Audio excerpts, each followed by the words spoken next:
Hello बच्चों, चलिए प्रश्न को देखते हैं। एक सामान्य वयस्क मनुष्य के श्वसनीय आयतन में 1500 ml की मात्रा बताती है। हमारे पास दिए हुए विकल्प हैं। विकल्प ए, वायु की अधिकतम मात्रा जो अंदर ली व बाहर निकाली जाती है। विकल्प बी, अवशिष्ट आयतन। विकल्प सी, उद्यवस्थित निभय आयतन। विकल्प डी, फेफड़ों की कुल क्षमता। प्रश्न की मुख्य अवधारणा है इस प्रश्न की मुख्य अवधारणा है अवशिष्ट आयतन। अवशिष्ट आयतन। देखिए, अगर हम बात करें अवशिष्ट आयतन के विषय में, तो देखिए अवशिष्ट आयतन अवशिष्ट वायु का वह आयतन है, यह अवशिष्ट वायु का वह आयतन है जो सबसे अधिक बलपूर्वक निश्वसन के बाद फेफड़ों में रहता है। जो क्या है? जो सबसे अधिक बलपूर्वक निश्वसन सबसे अधिक बलपूर्वक निश्वसन के बाद फेफड़ों में रह जाता है। फेफड़ों में रह जाता है। तो देखिए अवशिष्ट आयतन क्या होता है? वो अवशिष्ट वायु जो क्या है, निश्वसन के बाद जो फेफड़ों में रह जाती है, बच जाती है, उसे हम क्या कहते हैं? अवशिष्ट आयतन कहते हैं। देखिए यह क्या है? यह 1500 मिलीलीटर तक क्या है के बराबर होता है। यह किसके बराबर होता है? यह 1500 मिलीलीटर के बराबर होता है। अब देखिए यहां पर अगर हम बात करें तो देखिए ये जो अवशिष्ट हवा होती है, यह ज्यादातर क्या है? यह एल्वियोली में होती है। यह किस में होती है? यह ज्यादातर यह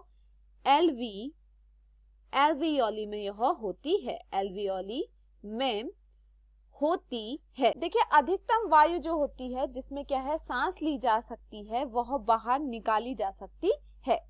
तो देखिए हम जितनी भी अधिकतम वायु जिसमें हम क्या कर रहे हैं, सांस ले रहे हैं, हम उसे क्या कर सकते हैं? बाहर निकाल सकते हैं। और सबसे महत्वपूर्ण जो क्षमता होती है, जो सबसे महत्वपूर्ण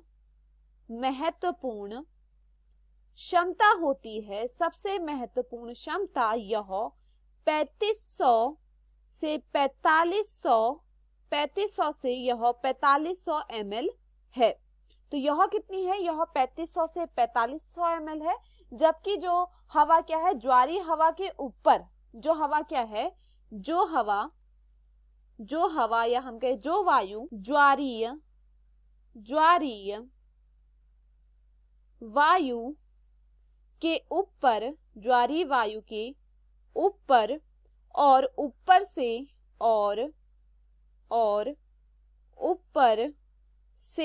सबसे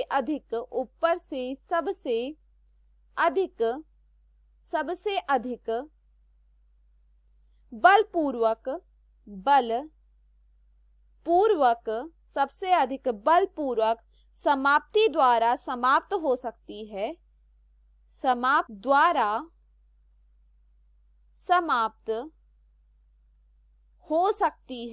हो सकती है। वह क्या है? वह निश्वसन आरक्षित मात्रा,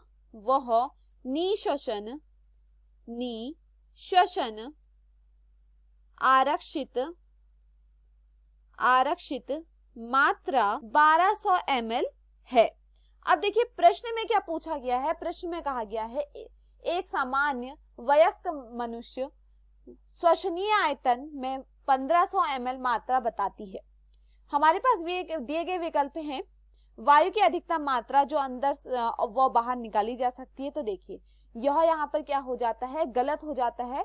तो ये यहाँ पर ये इसका उत्तर नहीं है।